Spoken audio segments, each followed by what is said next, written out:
Hey guys, Matt here, and this is my friend Josh, and we're going to be reviewing The Woman in Black. Now, this movie is directed by James Watkins, the director of Eden Lake, and the movie stars Harry Potter's Daniel Radcliffe and Ciarán Hinds. And if you guys look closely at this poster, I didn't realize it the first time I looked at it, but not only do the kids not have any eyes, like they're scratched out, you can faintly see the Woman in Black's face. And then somebody pointed out to me later that this image here and here kind of look like hands grabbing the children. Ooh!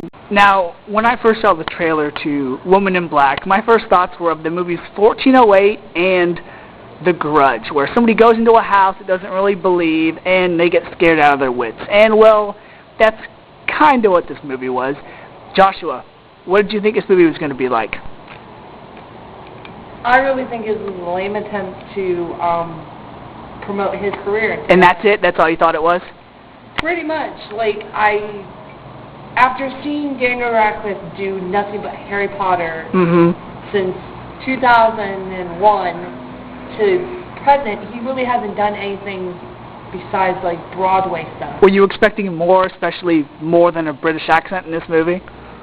I didn't really notice a British accent, to be honest. Really? Because to me, he had like an American accent. To me, it looked like he was playing the character from Sleepy Hollow, where he was like the investigator guy, but he was pretty much Harry Potter, just not as smart.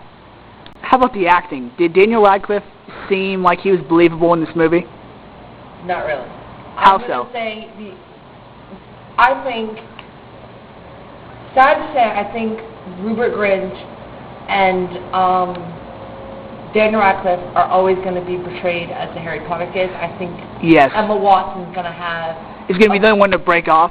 Break off, have a new career, all this other junk, because... Alright, sorry Josh, go ahead. There were people being noisy. Okay, like I was saying, Daniel Radcliffe really hasn't done anything besides Harry Potter. He's done a lot of off-Broadway stuff, which he's gotten... Right, and I haven't seen it, so I don't know how good it is. Me neither, but he has gotten pornographic, from what I've heard. Yeah, I've heard the same thing. Rupert did other stuff besides Harry Potter, but you know, Emma, I think she's going to have the better career than the other two. Oh, only yeah. Because she did My Week with Marilyn, which was phenomenal, and she's also about to work with David Yates again. Oh, Harry Potter director. Yeah. Now, the thing with me and Daniel Radcliffe is he already looks like one of those actors where no matter how old he gets, he's always going to look young. Like Ethan Hawke and Nick Stahl and a couple other guys, they're always going to look like they're young guys. And every time I see Daniel Radcliffe, I still remember him as the young Harry Potter going to Hogwarts for the first time. For me, and I believe Josh feels the same way, the best part of this movie were the jump scares. The storyline was kind of weak, but, I mean, this movie tried to be like Insidious. And don't get me wrong, the jump scares were pretty intense. I mean, I propped my seat up in the chair because I knew no matter what I did, something was going to pop out and I was going to jump. And it didn't help that there was really no music in this movie whatsoever. It was just creaking boards and creaking doors and just silence. And that really makes scary moments scary. Plus side to this movie is it was good to see Daniel Radcliffe and Ciarán Hinds reunite. They were previously in Harry Potter and Deathly Hallows Part 2. In which he played Dumbledore's brother. Which, if you look at the two roles, you can't even tell. Can't even tell by the voice. Alright, now, let's talk about the part of the movie that really was a downer for us, the ending. What did you think about the ending?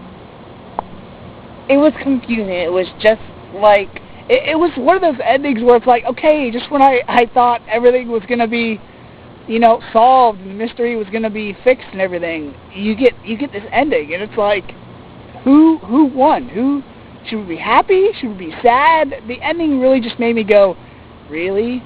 You could have ended the movie 5 minutes ago. To be honest, it could have ended several different times where I thought, after they had buried the body, I thought it was going to end right there, but it continued on. Don't worry, we're not going to tell you whose body, so there's no spoilers. Now, from a rating of 1 to a 5, Josh, what would you give it? Okay.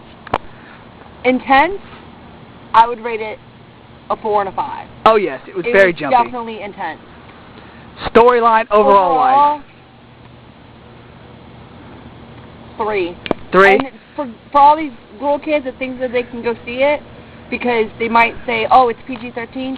It has no language at all. I don't think I even heard one cuss word. Nope. No, nothing. So just jumps.